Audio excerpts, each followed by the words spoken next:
Desde os primórdios, o homem busca as respostas para todos os seus problemas. Para isso, os primeiros homens buscaram identificar padrões que se repetiam para trazer uma explicação racional para todas as questões.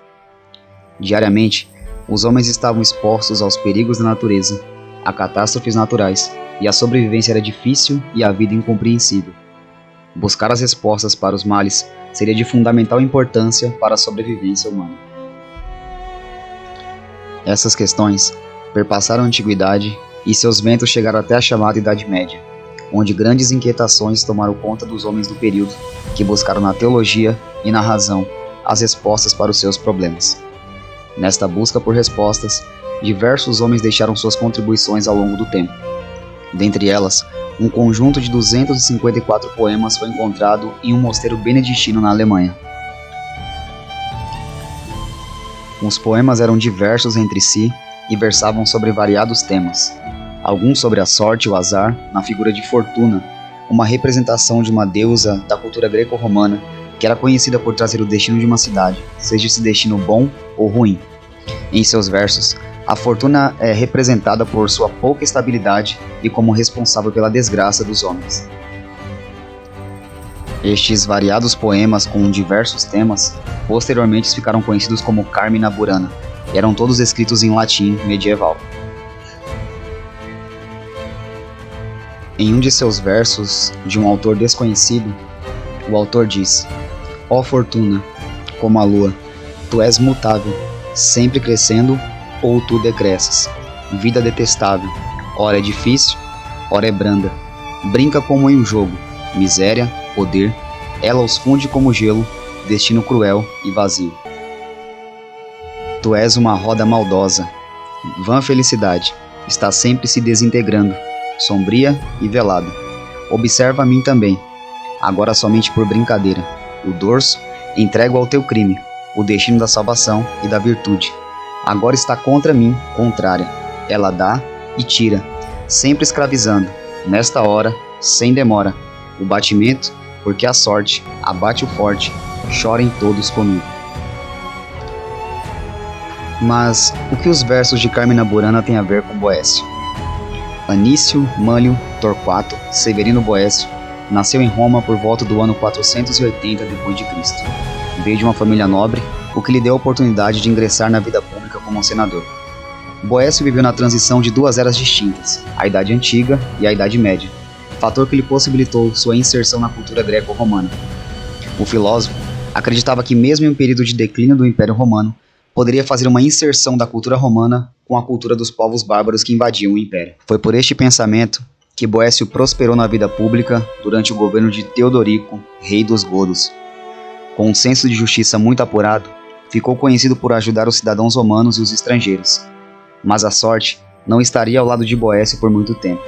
Em uma trama palaciana, Boécio foi acusado de conspirar contra o rei Teodorico e beneficiar o rei Justiniano do Oriente. A acusação seguiu adiante e Boécio foi condenado à prisão na cidade de Pávia, na Itália, e posteriormente foi torturado e condenado à morte em outubro do ano de 524 d.C. Como explicar a morte e condenação de um homem religioso e justo em seu tempo? Como a vida pode se tornar tão amarga para Boécio? Era como se a Fortuna, que brincava com sua roda, tivesse inclinado o pêndulo da vida de Boécio para baixo, causando-lhe toda a sorte de males. Porém, sua vida no cárcere não seria somente amargura. Boécio viveu um momento profícuo na prisão, onde aproveitou para escrever seu livro, A Consolação da Filosofia. A obra que forjou a maneira dos cristãos lidarem com os males da vida e que busca explicar como um mundo governado por Deus não está isento dos males e que a fortuna é por vezes capaz de colocar os homens maus no poder e de fazê-los prosperar, ainda que por pouco tempo. Durante a obra, Boécio narra seu encontro com a filosofia, que aparece a ele no cárcere em forma de uma mulher.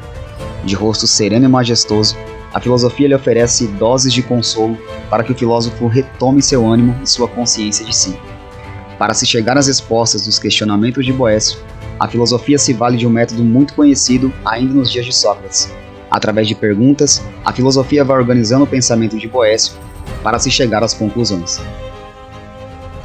Uma das primeiras perguntas de Boécio é: o nosso mundo, é governado por forças cegas da fortuna ou é dirigido por uma razão?